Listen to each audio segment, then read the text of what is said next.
আসসালামু আলাইকুম প্রিয় সুধী, গত পর্বে আমরা জেনেছিলাম যেই রাতে আকাবার দ্বিতীয় শপথ সম্পন্ন হয়েছিল, রাসূল সাল্লাল্লাহু আলাইহি সাল্লাম এর হাতে হাত রেখে যারা শপথ করেছিলেন। আজ আমরা জানব সেই ঐতিহাসিক রাতের পরের মুহূর্তগুলো কেমন ছিল। শপথ সম্পন্ন হওয়ার পর মহানবী সাল্লাল্লাহু আলাইহি সাল্লাম 12 জন নকিব বা প্রতিনিধি নিযুক্ত করলেন। এই নকিবরা ছিলেন তাদের স্ব গোত্রের নেতৃস্থানীয় ব্যক্তিত্ব, যারা নিজ নিজ এলাকায় ইসলামের বার্তা প্রচারের দায়িত্ব গ্রহণ করলেন। নকিব নিযুক্ত করার পর মহানবী সাল্লাল্লাহু আলাইহি সাল্লাম তাদের উদ্দেশ্যে বললেন, আপনারা এই 12 জন নকিব হলেন মরিয়ম পুত্র ঈসা আলাইহিস সালাম এর সঙ্গীদের মতো। আপনারা স্বদেশে আমার প্রতিনিধি হিসেবে আল্লাহর নামের মহত্ব প্রচার করবেন। এটা আপনাদের বিশেষ কর্তব্য। এজন্য কি আপনারা প্রস্তুত? তখন সেই 12 জনের কণ্ঠে সমস্যারে উচ্চারিত হলো, হ্যাঁ, আমরা সম্পূর্ণরূপে প্রস্তুত। এই 12 জন নকিবের নাম ইতিহাসের পাতায় স্বর্ণাক্ষরে লেখা রয়েছে। তাদের মধ্যে 9 জন ছিলেন খাজরাজ গোত্রের এবং 3 জন ছিলেন আউস গোত্রের। খাজরাজ গোত্রের 9 জন নকিব ছিলেন আসআদ বিন জুরারা রাদিয়াল্লাহু আনহু, সাআদ বিন রবি রাদিয়াল্লাহু আনহু, আব্দুল্লাহ বিন রাওহা রাদিয়াল্লাহু আনহু, রাফি বিন মালিক রাদিয়াল্লাহু আনহু, বারা বিন মারুর রাদিয়াল্লাহু আনহু, আব্দুল্লাহ বিন আমর রাদিয়াল্লাহু আনহু, উবাদা বিন সামিত রাদিয়াল্লাহু আনহু, সাআদ বিন উবাদা রাদিয়াল্লাহু আনহু ও মুনজির বিন আমর রাদিয়াল্লাহু আনহু। আউস গোত্রের 3 জন নকিব ছিলেন উসাইদ বিন হুজাইর রাদিয়াল্লাহু আনহু, সাআদ বিন খায়সামা রাদিয়াল্লাহু আনহু, আবু আল হাইসাম বিন তাইহান রাদিয়াল্লাহু আনহু। এই মহান ব্যক্তিত্বরা পরবর্তীতে ইসলামের ইতিহাসে অত্যন্ত গুরুত্বপূর্ণ ভূমিকা পালন করেছেন। এই গোপন রাতের সম্মেলনে উপস্থিত সকলে ছিলেন নিরস্ত্র। কেবলমাত্র হযরত আব্বাস বিন উবাদা রাদিয়াল্লাহু আনহুর সাথে একখানা তরবারি ছিল। কুরাইশরা সব সময় মুসলমানদের গতিবিধি লক্ষ্য করত, বিশেষ করে হজের মৌসুমে। তাই স্বাভাবিকভাবে সকলের মনে একটা আশঙ্কা কাজ করছিল। শপথ গ্রহণের আনুষ্ঠানিকতা শেষে মহানবী সাল্লাল্লাহু আলাইহি সাল্লাম সকলকে নিজ নিজ স্থানে ফিরে যেতে আদেশ করলেন।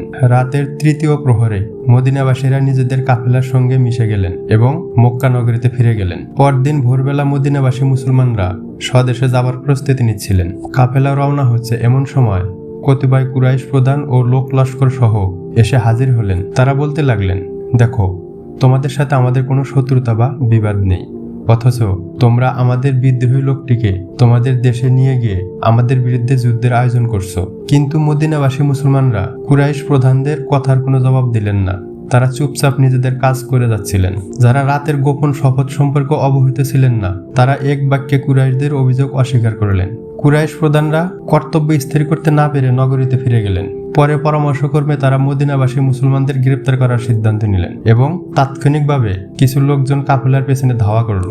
কিন্তু ততক্ষণে কাফেলা মক্কার সীমানার বাইরে চলে গেছে। কেবল হযরত সাআদ বিন উবাদা এবং মুনজির বিন আমর রাদিয়াল্লাহু আনহু কোনো কারণে পিছিয়ে পড়ছিলেন। তারা কাফেরদের হাতে ধরা পড়লেন। মুনজির বিন আমর রাদিয়াল্লাহু আনহু কোনোভাবে কাফেরদের হাত থেকে পালিয়ে আত্মরক্ষা করতে সক্ষম হলেন। আর হযরত সাআদ বিন উবাদা রাদিয়াল্লাহু আনহুকে মক্কায় নিয়ে এসে পিঠমোড়া করে বেঁধে নির্মমভাবে প্রহার করতে লাগলো। এই করুণ অবস্থায় জুবাইর এবং হারেস নামক মক্কার 2 ব্যক্তি, যাদের সাথে হযরত সাআদের ব্যক্তিগত পরিচয় ছিল, সংবাদ পেয়ে ঘটনাস্থানে ছুটে এলেন এবং দুর্বৃত্তদের কবল থেকে তাকে মুক্ত করে স্বদেশে পাঠিয়ে দিলেন। আকাবার দ্বিতীয় শপথ মুসলমানদের মদিনায় হিজরতের সুযোগ সৃষ্টি করে দিয়েছিল। মহানবী সাল্লাল্লাহু আলাইহি সাল্লাম মুসলমানদের সুস্পষ্ট অনুমতি দিলেন, যার যেভাবে সুযোগ হয় মদিনায় চলে যাও। এই অনুমতি পেয়ে মুসলমানরা যার যার পরিস্থিতি বিবেচনা করে একে একে সবাই মদিনায় হিজরত করতে শুরু করলেন। তারা ধন সম্পদ, বাড়িঘর, আত্মীয় স্বজন সবকিছু মায়া ত্যাগ করে শুধুমাত্র দিন ও ঈমান রক্ষার্থে মদিনায় বেরিয়ে পড়লেন। কিন্তু এই হিজরতের পথ ছিল অত্যন্ত বিপদ সংকুল। কাফেররা সবসময় নজর রাখত। যথেষ্ট সতর্কতা অবলম্বন করা সত্ত্বেও কোনো কোনো মুসলমান কাফেরদের হাতে ধরা পড়তেন এবং অমানসিক অত্যাচার ও নির্যাতনের শিকার হতেন। ইতিহাস গ্রন্থ এবং অভিধানে এই সময়ের অসংখ্য করুণ কাহিনী বিবৃত হয়েছে। এই ত্যাগের কাহিনীগুলোর মধ্যে অন্যতম হলো হযরত সুহায়ব রুমি রাদিয়াল্লাহু আনহুর কাহিনী। হযরত সুহায়ব রাদিয়াল্লাহু আনহু জন্মগতভাবে রোমের বাসিন্দা ছিলেন। তার পিতা ছিলেন রোম সাম্রাজ্যের অধীনে একটি নির্দিষ্ট এলাকার শাসক। তিনি সুহায়ব রুমি অর্থাৎ রোমান সুহায়ব নামে ইসলামের ইতিহাসে সমধিক খ্যাতি লাভ করেন। মক্কায় অবস্থানকালে নানা প্রকার ব্যবসা বাণিজ্যের মাধ্যমে তিনি প্রচুর ধন সম্পদের অধিকারী হয়েছিলেন।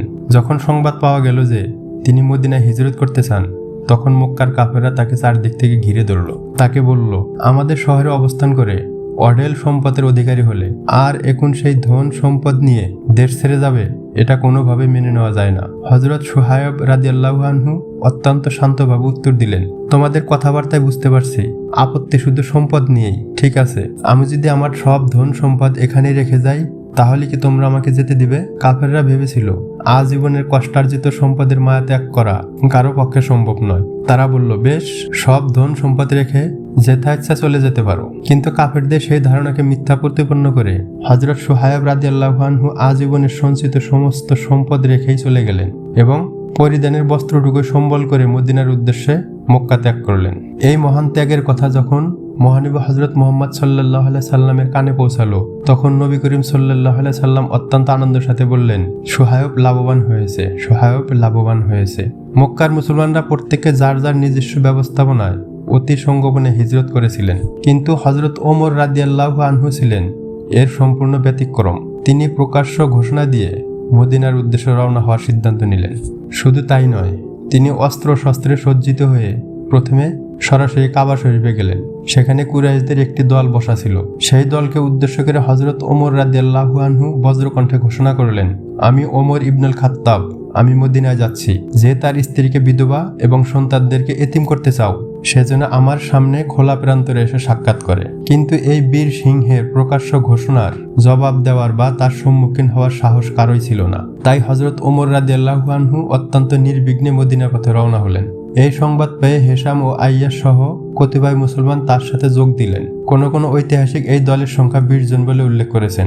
সিদ্ধান্ত হলো, রাতের অন্ধকারে গোপনে তারা নির্দিষ্ট স্থানে হযরত ওমর রাদিয়াল্লাহু আনহুর সঙ্গে মিলিত হবেন এবং সেখান থেকে সবাই একসাথে মদিনার উদ্দেশ্যে রওনা হবেন। আইয়াস যথাসময়ে নির্দিষ্ট স্থানে পৌঁছাতে সক্ষম হলেন, কিন্তু হেশাম প্রতিমধ্যে কুরাইশ গুপ্তচরদের হাতে ধরা পড়লেন এবং অবর্ণনীয় অত্যাচার ও নির্যাতনের শিকার হলেন।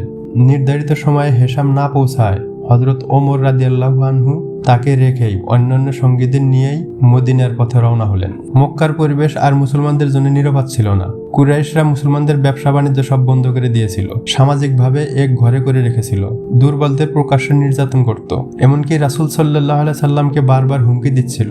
এ কারণেই এক সময় রাসূল সাল্লাল্লাহু আলাইহি সাল্লাম এর অনুমতিতে একদল মুসলমান আবিসিনিয়ায় হিজরত করেছিলেন। আবিসিনিয়ার বাদশা নাজ্জাশী তাদেরকে আশ্রয় দিয়েছিলেন। সেটা ছিল ইসলামের ইতিহাসে প্রথম হিজরত। এবার রাসূল সাল্লাল্লাহু আলাইহি সাল্লাম নিজেও ভাবছিলেন কোথায় যাবেন, কোথায় মিলবে সেই মাটি যেখানে ইসলাম পূর্ণভাবে দাঁড়াতে পারবে, কিন্তু কোথায় যাবেন তা স্থির করতে পারছিলেন না। এ সময় বিভিন্ন দিক থেকে বিভিন্ন প্রস্তাব আসতে লাগলো। ইয়ামামাম, বাহরাইন, সিরিয়া সহ বিভিন্ন স্থানের নাম আলোচনায় এলেও মহানবী সাল্লাল্লাহু আলাইহি সাল্লাম কোনো চূড়ান্ত সিদ্ধান্ত নিতে পারছিলেন না। এ সময় দাউস গোত্রের প্রধান হযরত তোফাইল বিন আমর রাদিয়াল্লাহু আনহু ইসলাম গ্রহণ করেছিলেন। তোফাইল রাদিয়াল্লাহু আনহু ছিলেন বিখ্যাত কবি ও প্রভাবশালী মানুষ। তার ইসলাম গ্রহণের পর গোটা দাউস গোত্রে ইসলামের আলো ছড়িয়ে পড়ে। নবী করিম সাল্লাল্লাহু আলাইহি সাল্লামের হিজরতের কথা শুনে একদিন হযরত তোফাইল রাদিয়াল্লাহু আনহু নবী করিম সাল্লাল্লাহু আলাইহি সাল্লামের কাছে এসে বললেন, আপনি মক্কা ছেড়ে আমাদের এলাকায় চলে আসুন।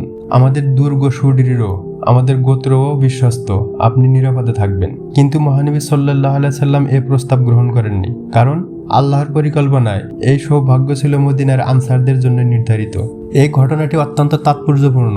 কেউ কেউ মনে করেন নবী করিম সাল্লাল্লাহু আলাইহি সাল্লাম শুধুমাত্র কুরাইশদের অত্যাচার থেকে আত্মরক্ষার জন্যই হিজরত করেছিলেন, কিন্তু তোফাইল বিন আমর রাদিয়াল্লাহু আনহুর প্রস্তাব প্রত্যাখ্যানের মধ্যেই এই ধারণার জবাব নিহিত রয়েছে।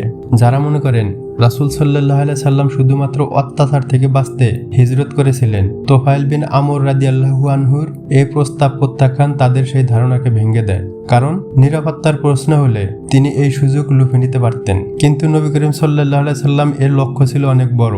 তিনি চাইলেন মুসলমানদের সুরক্ষা, ইসলামের প্রচার ও প্রসার এবং এমন একটি কেন্দ্র যেখান থেকে ইসলাম কেবল একটি ধর্মীয় আন্দোলন নয়, বরং এটি একটি পূর্ণাঙ্গ রাষ্ট্রীয় ও সামাজিক ব্যবস্থা হিসেবে প্রতিষ্ঠিত হবে। আর এ সৌভাগ্য মহান আল্লাহ সুবহানাহু ওয়া তাআলা নির্ধারণ করে রেখেছিলেন মদিনাবাসী আনসারদের জন্য। সুতরাং রাসূল সাল্লাল্লাহু আলাইহি সাল্লাম হিজরতের কথা চিন্তা করেছিলেন, এটা ঠিক, কিন্তু কোথায় যাবেন তা তখন পর্যন্ত স্থির করতে পারেননি। প্রিয় সুধী, আজকের এই পর্বে আমরা জানলাম ইসলামের প্রাথমিক যুগে মুসলমানরা কি অসীম ত্যাগ স্বীকার করেছিল। আল্লাহ তাআলা সেই মহান সাহাবীদের সকলের উপর রহমত বর্ষণ করুন এবং আমাদেরকেও তাদের পথ অনুসরণ করার তৌফিক দান করুন, আমিন।